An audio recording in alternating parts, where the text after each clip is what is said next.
As a 17-year-old footballer, I would never have dreamed of coming out. Jake Daniels is my hero.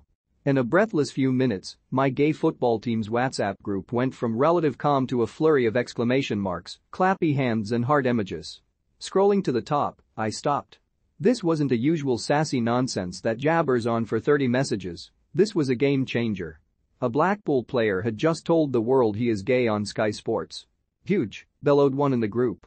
Another joked that everyone would be immediately following him on social media. Who was this guy, Jake Daniels? A 17-year-old striker who'd barely broken into a championship side whose uninspiring season saw them finish in the bottom half of the table. Unremarkable, and yet utterly remarkable. I watched his interview and the moment caught in my throat. As my eyes began to water, I tried to make sense of what I was feeling. I'm a 40-year-old homo who loves football. I played in the park every night after school. My childhood revolved around CFAX results on a Saturday afternoon. Jeff Stelling was but an apple in Sky's eye. I remember crying when a friend lost my football over the church gates.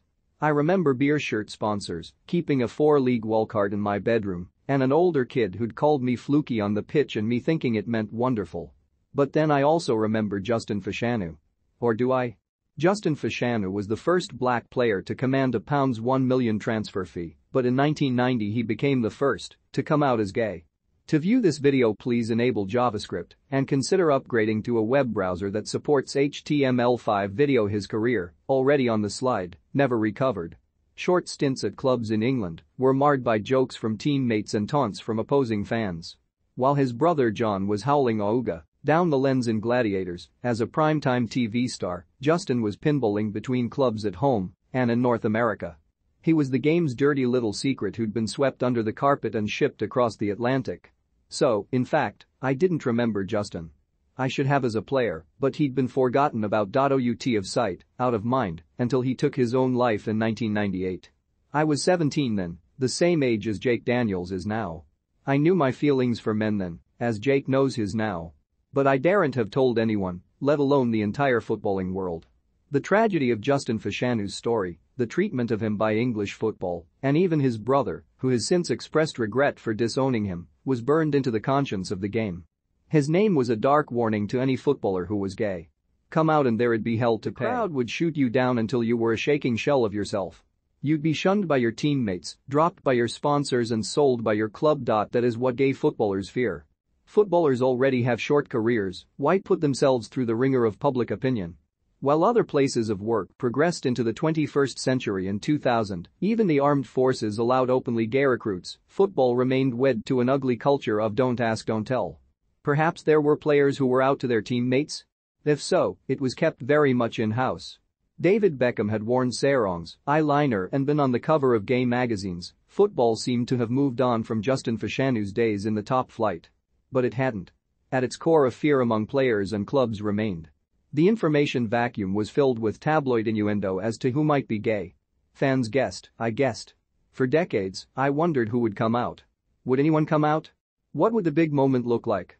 And now I know. What had been swept under the rug by the game for my whole adult life, what had kept apart two core parts of my identity, the football fan and the gay man, like repelling magnets, was now a lump in my throat. Jake the Legend Daniels. Thank you. Of course it could only have been a Gen Zer, someone brought up more enlightened than I was or ever will be. Someone not bound by other people's past prejudice. His club has been supportive, and I'm sure advertisers will be falling over themselves to sign up such an articulate, progressive face of modern football. So I hope this is a true watershed moment. More players will feel comfortable speaking publicly about themselves. I have faith in the opposition teams and fans too. The game has changed from the days of Robbie Fowler presenting his bum to Graham Lasso amid a homophobic smear campaign against the latter for, among other things, reading broadsheets and visiting art galleries. Granit Xhaka blasts Arsenal teammates after Newcastle United defeat. Mikel Arteta refuses to defend Arsenal players after Newcastle defeat. Gary Neville calls Granit Xhaka a disgrace for slamming Arsenal teammates. I should know, I play for a gay-friendly team, London Titans, in a straight league. We have no such abuse, besides the odd fag insult. Daniels will get that too, I'm sure. But I expect him to be protected by the English game in boardrooms, terraces and on the pitch, as redemption for its past sins, if nothing else. Do you have a story you'd like to share?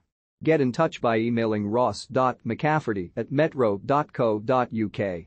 Share your views in the comments below. More what a goal he's scored. Surrey and McKellen brands Jake Daniels a hero after Blackpool footballer becomes first pro footballer to come out as gay in 32 years. More Philip Schofield praises amazing Jake Daniels after Blackpool footballer comes out as gay. Hats off to you, more you being you, and being happy is what matters most. Jake Daniels' personal message to gay football fans in full.